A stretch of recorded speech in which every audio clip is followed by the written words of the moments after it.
경향신문 구교영 기자 그리고 시사인의 김은지 기자 두 분 나오셨습니다. 어서 오십시오. 안녕하세요. 네, 옐로우. 하늘. 하늘. 옐로우 올 뻔했는데 네. 오해받을 뻔했네. 이야, 이렇게 깔까지 색깔까지 맞춤해가지고 오시는 네. 이 선후배 기자님들 고생 많으십니다. 네. 이렇게 현안이 많은 나라에서 산다는 것도 예전에 제가 아주 오래전에 그 삼풍백화점과 성수대교 붕괴 사건 때 특파원들이 한국을 떠날 수가 없다. 너무 이슈가 많아가지고 자기네 유럽 같은 데 가면 뉴스가 없는데 한국은 이렇게 굉장히 근데 저는 불쾌했어요. 뭐 남의 나라 불행을 가지고 저렇게 기사 욕심을 내나 이런 생각을 했었는데 하여튼 최근 그렇다. 대한민국에 너무 현안이 많다 말씀을 좀 드리고 아까 제가 잠깐 말씀을 드렸는데 도대체 그 취재 편의점은 해외 교민들이 어느 나라에서 보고 계신가 네. 궁금하실 것 같아서 여전히 대한민국이 제일 많습니다. 네. 읽어드리겠습니다. 미국, 캐나다, 일본, 오스트레일리아, 베트남, 중국, 뉴질랜드, 필리핀, 독일, 태국, 인도네시아, 홍콩, 싱가폴, 영국, 말레이시아, 캄보디아, 프랑스, 브라질, 대만, 멕시코, 인도, 러시아, 아르헨티나, 라오스, 이탈리아, 괌, 스페인, 스위스, 폴란드, 미얀마, 아랍에미레이트, 튀르키예, 네덜란드, 헝가리, 이라크, 오스트리아, 몽골, 스웨덴, 과테말라, 남아프리카 공화국, 우즈베키스탄, 노르웨이, 카자흐스탄, 파라과이, 사우디아라비아, 키르기스탄, 칠레, 네팔, 페루. 와, 네. 대박이네요. 야, 무슨 진짜. 뭐 구름합을 3개 여행하는 줄 알았네 지금. 네. 이 정도 되면 박수 한번 쳐줘야 되는데.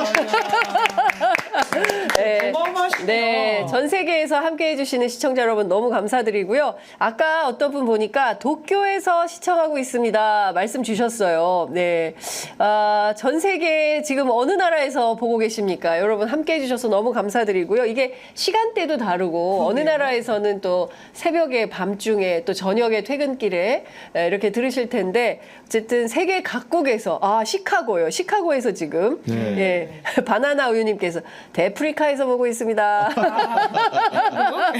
대구에서 보고 계시는 자 함께 해주셔서 너무 감사드리고요. 저희들이 더 열심히 발로 뛰어서 발품 팔아서 여러분들께 정말 대한민국의 정치의 속속들이 시원시원하게 설명드리도록 그렇게 하겠습니다. 자, 시사인도 경향신문도 전 세계에서 함께 하실 겁니다.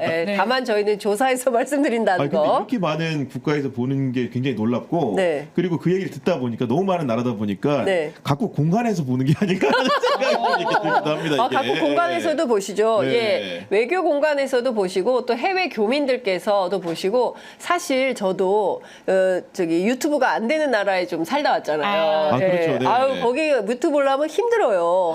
그러니까 유튜브를 보려면 다 VPN을 깔아야 돼요. 가상 접속망. 그렇죠. 가상 접속망을 통해서 유튜브를 볼 수 있고 그러면 중국에 있는 모든 통신망이 끊깁니다. 그 순간에는. 그러니까 계좌나 이런 게 안 돼요. 하나를 선택해야 그렇죠. 되는 거예요. 둘 중에 하나. 그리고 VPN 그렇죠. 다 아웃이 되고 또 그 VPN을 꺼야만 또 중국 통신망을 이용할 수가 있어요. 그러니까 해외에 계신 그런 나라들 아마 러시아는 어떨지 러시아는 될 걸요. 유튜브는 러시아는 될 것 같고 중국은 안 돼요. 그래서 굉장히 사는 게 힘들다. 그래서 지금 중국이라고 하는 인증 댓글을 아직 조금 그렇구나. 중국에 계신 동포 여러분, 제중 동포 여러분 보시지만 댓글을 못 다는 상황이실 수도 있을 것 같아요. 힘내시기 바랍니다. 네네네. 지금 필리핀이고요. 여기 필리핀입니다. 지금 8시예요. 전역할 싱가포르에서 보고 계시다는 분도 계십니다. 시드니, 미국. 시드니, 미국, 일본, 청주, 평택, 공관. 너무 감사드립니다. 저녁할 시간에, 저녁하시면서 보시나요? 갑자기 저녁 메뉴가. 저도 윤 대통령처럼 메뉴가, 궁금해집니다.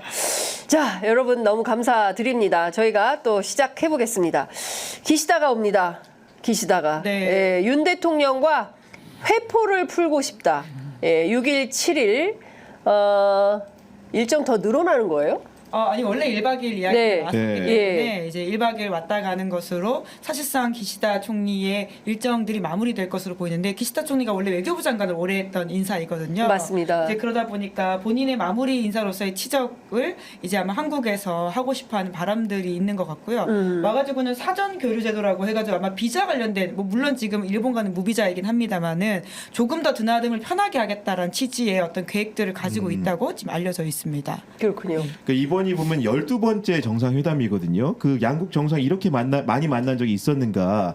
과거에 전례 없는 만남인 것이 맞고 실제로 우리 한국 정부 같은 경우에도 일본과의 관계 개선을 굉장히 중요한 그 징표로서 제기를 하고 있는데 다만 이 시점에 퇴임을 앞둔 기시다 총리가 오는 이유는 알겠습니다. 뭔가 한일 관계 개선을 통해서 일본 내 쌓은 업적이 많기 때문에 그런 부분들을 정리하고 싶은 고별 만찬을 하고 싶은 부분은 이해를 하겠는데 과연 윤석열 대통령 입장에서 기시다 이번 방안이 득이 될 것인가는 좀 다른 문제거든요. 왜냐하면 국내 정치적 사정을 보게 되면은 지금 한일 관계, 특히 일본을 둘러싼 역사관의 문제를 두고선 여러 가지 이견들이 좀 있습니다. 특히나 이 정부의 독립기념관장 인선이라든가 뉴라이트 인사들의 역사학계 진출에 대해서 국민적인 반발이 큰 상황에서 더군다나 일본과 최근에 체결했던 여러 가지 일들을 보면 대표적으로 사도광산 문제 같은 경우에도 그 강제징용의 흔적을 명확하게 표기하지 않음으로 해서 국민적인 반발과 국회의 반발을 사고 있는 상황이거든요. 어떻게 보면 기시다 총리는 그 업적이라 생각할 것이고 대통령 입장에서는 업적이라고 칭하기엔 좀 부족한 부분들이 있는 것인데 이런 부분들을 과연 국내 정치적으로 윤석열 대통령이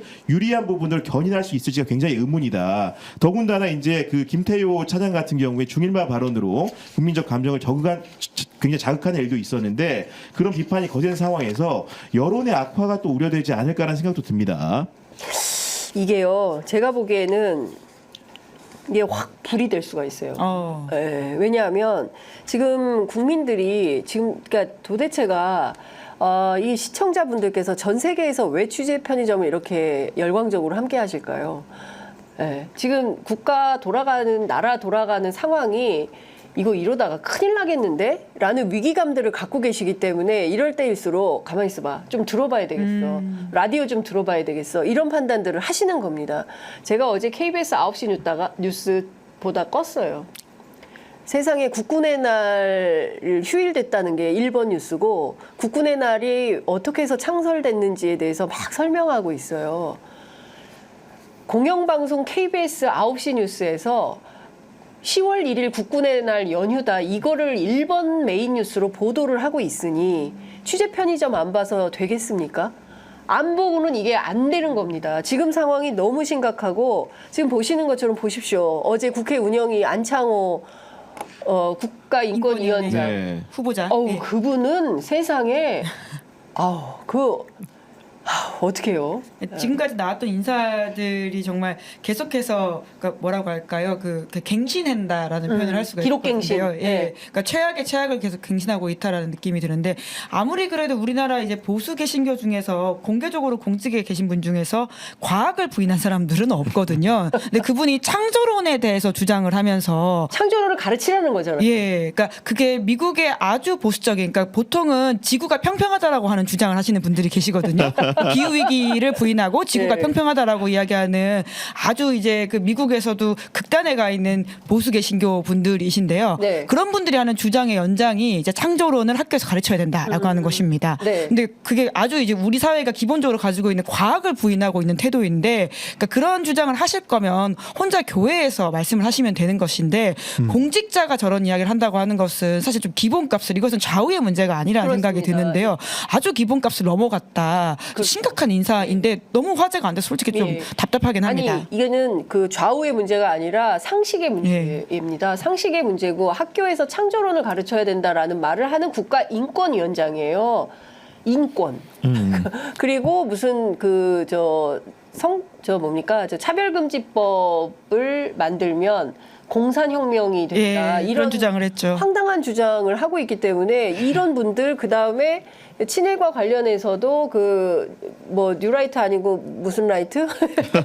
라고까지 이제 주장, 니혼진 라이트, 니폰 라이트 이런 것까지 나오는 정도의 수준인 사람들을 막 앉히고 있고 그렇기 때문에 국민들 거기다 계엄까지 지금 나오고 있지 않습니까? 우리가 이제 오늘 쭉 다룰 주제이긴 한데 이런 상황이기 때문에 국민들께서 이거 모든 매스미디어 특히 그 좀 제대로 된 똑바로 된 발언을 하는 주장을 하는 그런 매체들의 귀를 기울이셔야 되는 상황이다 이런 생각이 좀 듭니다. 그리고 맞물려서 말씀을 드리면은 안창호 후보자가 어제 인사청문회 논란이 됐던 지점 중에 하나가 뭐 기시다 총리의 방안이라든가 일본 문제 관련된 부분인데 건국의 시점을 어떻게 보느냐는 질문에 본인 저서에서도 1948년으로 보는 시각을 표출한 바가 있거든요. 기본적으로 이제 이런 부분들이 뉴라이트 역사관 아닙니까? 임시정부를 건국의 시작이라고 인정은 할지언정 완성이라고 보지 않는 그런 시점인데 결국은 그런 문제들이 어떻게 비화 발전이 되냐면은 일제강점기에 우리 조선의 조선인들의 국적 문제로까지 비화되지 않습니까?